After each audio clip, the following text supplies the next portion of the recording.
Mwangiye kwirirwa. Uyu munsi ni nabyita nk'inkuru y'agahinda cyangwa se izindi nkuru zose zibabaje. Mu masaha make ashize nk'umunsi umwe ndakeka ni umunsi umwe cyangwa iminsi igiye kuba 2 naritegereje ndareba mu bihembo byose bitangwa ku munsi wo n'ejo bundi, ariko ku munsi ku itariki 17 z'uku kwa 12 nibwo hatanzwe ibihembo bya isango na muzika awadi bizwi nka ima. Ibi bihembo mu by'ukuri ni ibihembo byagaragaye ko byibuze uko biri byongewemo akantu ko kwimprovinga cyangwa se ko gushyiramo utundi tuntu tw'udushya. Ariko mu by'ukuri witegereje ibi bihembo nta bunararibonye,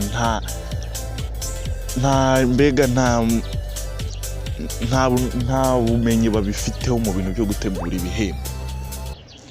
Ibihembo nujya kureba ibihembo ku isi bikomeye, harimo izo za Grammy, harimo za BT Award, ukabanza ukitegereza. Nuko banga abanyarwanda nimba bari gukora umuziki mwiza, nuko baba babanje kwitegereza se abaturushije gutera imbere babigenza gute, babikora gute. Ariko wajya kureba mu bihembo byo mu Rwanda by'ukuri ugasanga nta kintu bagenderaho, baragendera ku bintu byo kumva ngo uyu muntu turaziranye, ngo uyu muntu ngajya ngurira akantu, ngo uyu muntu ngo. Ibyo ni ibintu nyabaki. Umuntu utegura ibihembo kagomba kuba avuga ati icya mbere ngiye gutegura ibi bihembo heza abana bakora ibi bintu imbere babashe kumva nyine nabo batewe ishema n'ibyo bakora. Ntago ndi buvuge ku bintu byinshi, wenda ibya bavuga ngo hari nk'ubu nka album yabaye y'umwaka ya Tom Cruise, na album nziza nta wabishidikanyaho. Ibyo rero abantu bavuga ngo yari ya Juno, ngari yande, wavuga n'abandi ntabwo bari bo bafite album nziza gusa. Kevin afite album nziza, uwo bita Mistake afite album nziza. Ugenda uzumve wumva abafite ubunararibonye bafite muri album zabo. Ibyo ntabwo twabigarutseho kuko na Tom Cruise nawe afite album nziza. Aho ngaho wenda ugira amahitamo abantu bagatora, wenda nubwo waba uvuga ati uyu ni we wanjye, ariko mu by'ukuri na Tom Cruise afite album nziza. Ibyo rero ntiwabishidikanyaho. Wayareba wenda nk'umuhanzi w'umwaka w'umukobwa bwiza kabisa, yakoze ibintu bihambaye, nawe yanashyize album hanze nziza. Urumva ni ibintu bigaragara ko yakoze. Uwitwa Israel Mbonye abaye umuhanzi w'umwaka n'umwiza muri gospel. Ni ibintu bigaragara. Indirimbo yeza ni Nasiri n'izindi yakoze, indirimbo zafashe East Africa zishyira hasi hose, bari kuri Israel Mbonye n'abantu ubona ibikorwa byabo. Ariko kuvuga ngo mu bindi byiciro wenda tuvuye mu by'abarigendi bagiye bahembwa, nabo ni abantu bigaragara ko bakoze ibintu bihambaye muri uyu muziki w'u Rwanda. Ariko ibyo ntabwo ari byo turi buvugeho, wenda ibyo byo wagenda ugenekereza. Ariko se ni gute umbwira ngo uteguye ibihembo kandi si ima gusa, si isango na muzika awadi gusa, n'izo za Kiss menya ngo wati zitegura ubundi wa wadi bwa nta kigenda burahari. Ushaka ubifata uko ubyumva, ibyo si byo nawe umbwire nimba ibyo bintu hari ahantu bizi mu zindi awadi mpuzamahanga. Ni gute umbwira ngo uteguye awadi yo guteza umuziki nyarwanda imbere ntihaze n'icyiciro cy'abaraperi? Ibyo bintu biba hehe? Ni ukuvuga ngo abaraperi nujya ku rutonde, nukora ubushakashatsi, nugenda ubaza buri muntu ku giti cye, mu bantu yumva ku munsi urasanga abaraperi byibuza bumvwa nimba mu Rwanda hari miliyoni 14 urasanga abaraperi bumvwa na miliyoni 10. Uraje uvuge ngo kubera ikindi atari bo bagira views nyinshi. Ntago abaraperi bumvwa nga abafana babo ngo bagende ngo barebe indirimbo ngo kuri YouTube yabo, barazireba nabwo, ariko abantu bakunda abaraperi niba abantu bahora mu kazi, abantu bahora ku gahigo, kandi nibo benshi mu Rwanda. Rero we ntago abona umwanya wo kujya kuri YouTube, indirimbo arayidownloadinga akagenda yumva mu mihanda aho duca hose. Nawe aho unyura hose urabizi ko utarenga metero 10 utarumva umuntu uri kumva umuraperi. Ndajya mvuge ku bantu wenda ntago umuntu ari buzanemo ngabo ngo batafge ngo baridamani, mushobora guhita muvuga ngo ntibakoze ngo muri uyu mwaka ngo nubwo ngo ari abaregend. Ariko sereka nkubaza, Kevin nimba yarasohoye album muri uyu mwaka uwitwa Zero Trap, umwana ugezweho muri iki kinyejana, muri uyu mwaka, umwana ugezweho uri gukora ibintu bitabaho, umwana winjira muri club abantu bagasara bari bakonje n'ibyo banywa byaba bihanye. Ni gute umbwira ngo uteguye ibihembo abuzemo, hakaburamo byibuze no murapi byibuze ntibabitware, ariko babe nominizi bigaragare ko wenda nabo batekerezwaho. Ariko kubona nta muraperi n'umwe wanabaye nomine, ibi ni ibintu nyabaki.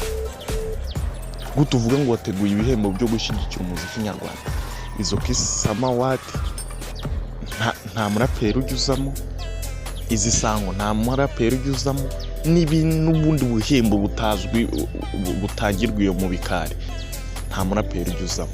Ni ukuvuga ko abaraperi atari abahanzi. Uyu muziki w'u Rwanda tujya gutangira watangijwe n'abandi. Ni nko kuvuga ngo ibi ni nko kwihakana umubyeyi, niko umuntu yabyita, ni ukwihakana umubyeyi ku manywa. Urifashe abaraperi mubaciye ku bantu, abaraperi ntibakinwa ku maradiyo, abaraperi ntibakinwa ku mateleviziyo, abaraperi ntibavugwa, abaraperi ntibatumirwa mu biganiro. Ubwo ni bugoryi nyabaki. Ni ukuvuga ngo abaraperi nibo bantu ba mbere bakunzwe kuri iyi si. Nujya kureba umuntu wumvishwe cyane ku isi ni umuraperi. Nujya kureba mu batunze amafaranga menshi ni abaraperi, ariko n'ubundi bagahama bakandamizwa. Ntabwo umuntu avuze ngo abo bandi baririmba izindi ndirimbo ngo nabo ntibakina. Ninde utabakina? Ariko ikibabaje nuko nabo batabashyira muri ibyo bihembo, nabo usanga aribo bantu bakunda. Ariko ngo urashaka ngo ibintu ngo bicuruza, ngo ibintu ngo bigira gute, bicuruza gute? Kiss Award ijya gufata, ijya kumenyekana, yafashe uwitwa Bice iramushuka ngo imushyize mu bihembo. Bice abantu baragiye batora Bice, abantu baza muri Kiss Award, abantu barayimenya kubera umusore wari uzamutse muri Kenya Trap, ari we muntu Kenya Trap icyo gihe yari ikunzwe, harimo ba Bushari, harimo abitwa ba Drip, ubu barazimye kubera ibintu nk'ibi. Bice yaraza aradomina, ariko bahita bafata umwana ukizamuka. Icyo gihe Kevin Kade nibwo yari akizamuka, nawe ubwe yari umufana wa Bice, nubwo bari bahanganye. Barangije bafata igihembo bagiha Kevin Kade, umwana nawe wafanaga uwo bahanganye. Ibyo ni ibintu wafata ukavuga. Umuntu rero yavuga ngo nta wadi zihari ngo hoya ngiki. Nimba umuntu adominye gute utamuha igihembo? Nimba umuntu atowe gute utamuha igihembo? Turabizi sinzi ibihembo bya ejo bundi ahangaha ngira ngo ni nizo za Kisama abantu bitoraga. Nirima abantu baritoraga ku mugaragaro, umuntu agafata amafaranga agaterekaho. Harimo abitwa ba Mitsutsu, abana bari bari kuzamuka neza, nubwo nabyo bari babivangavanze, ugafata umukinnyi wa filime ukamuhanganisha n'umukinnyi wa komedi, ibintu bidateguye, ibintu bijagaraye. Ni gute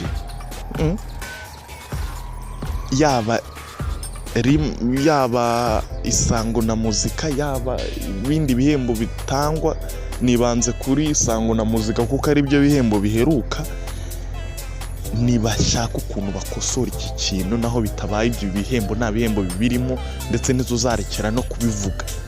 Nibiba ngombwa tuzaza tunabivugira kuri ama stage yanyu, tuvuge ko nta bihembo bibirimo, kuko muri uru Rwanda nta muntu wifatanga kuri ibintu ko yiboneye. Wenda ni ibyanyu mubifiteho uburenganzira, ariko se nimba mubifiteho uburenganzira, ni gute wifata ukavuga ngo ukabyitirira ibihembo biteza umuziki nyarwanda imbere?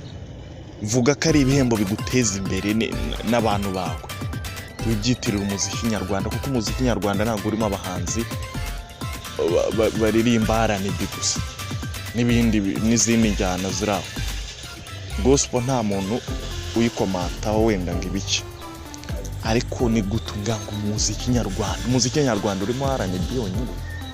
Umuziki nyarwanda akunzwemo R&B yonyine? Irakunzwe pe, ntawe ubihakana, ndetse baranakora ibintu bihambaye, barakora indirimbo nziza n'amavideo meza, ariko se abaraperi ntabwo ari aba nimba? Kandi noneho usanga mu kwamamaza ibi bihembo bifashishije abaraperi kuko aribo bazi bakunzwe. Iyi ima ntihagire n'ikindi tuvugaho, wenda tuvuge ngo bande ima ubwayo ijya gupromotinga iri muri tour yayo. Ninde muntu watumye ima ikundwa? Ntago ari Bushido Bushari, ntago ari Bushari. Ni gute umbwira ngo uteguye ibihembo habuzemo umuraperi, nyamara watumye ibyo bihembo byawe bikundwa ndetse bikanitabirwa ari umuraperi? Ibyo bintu biba hehe? Imubwa yararebye ibona ukuntu muri Sango muri Iwacu Muzika Festival uwitwa Bushari yadominnye abantu bagahurura, abantu bakavuza induru kubera uwitwa Bushari, umwe mu bahanzi, nako ni nawe wa mbere muri uru Rwanda ukora stage nziza. Aburamo Dani nanone uherutse kumurika alubumu ye Igitaramo cya Danje. Dani nanone akabura muri ibi bihembo. None se ubu koko ubu wenda tuvuge ngo abaraperi murabanza, ubu koko nka Dani nanone noneho ugiye ukareba Dani nanone muri uyu mwaka ibintu akoze, urungiza ukazana ibintu by'uburofu, ukazana iby'ubugoryi ngo urategura ibihembo bishyigikira umuziki nyarwanda. Shyigikira hehe se? Dani nanone ibintu akoze ko nta n'undi muntu wo muri R&B uzabikora, ntawe. Mu bantu bari bakunzwe muri Iwacu na Muzika Festival, ibihembo byazengurukaga intara, umuntu wari ukunzwemo ushaka kugenda baze ababiteguye, ushaka kubaza ababyitabiriye, ushaka kubaza n'abahanzi bari kumwe, barakubwira ko Bushara ateye ubwoba kuri stage. Barakubwira ko rap uburyo ikunzwemo kuri stage, uwitwa Riderman ibintu yakoreye kuri iyo stage, nibo bantu badominnye abandi. Uvana abo ba Bruce Melody uvuga ngo bakunzwe, abo bari Inesana, nabo ubwabo barashoboye ukuntu abantu bashobora gukora ibintu bingana gutyo. Ariko ugategura ibihembo ntihazemo umuraperi koko, abantu bazi ubwenge, abantu bazi iby'umuziki biyitana kuko bazi iby'umuziki ntiwagakoza ubwo bugoryi. Ibi ngibi tuzabivuga, dukunda umuziki nyarwanda. Mu gihe rero tugikunze umuziki nyarwanda, twifuza iterambere ry'umuziki nyarwanda, tuzabura kubivuga. Tuzashyigikira iyo R&B, dushyigikira iyo hip hop, dushyigikira izo gospel n'ibindi bikorwa tubishyigikira, ariko ntituzihanganira amafuti, ntibibaho. Mu gihe ibi bidahindutse murakorera ubusa. ibihembo byanyu bizagenda biyoyoka buke buke, mugende mubura abana, kuko ubutaha se uzongera witabaze ubushari ngo vayo dufashe ngo muri tu atagaragara mu bihembo byawe. Uzabwira Dani nanone se ngo kuko akunzwe ngo vayo ngo ugire. Uzabwira Zo Trap ngo vayo ngo dufashe mu gupromotinga kuko zikakunzwe n'urubyiruko, aze kandi azi ko atari buboneke muri zawadi.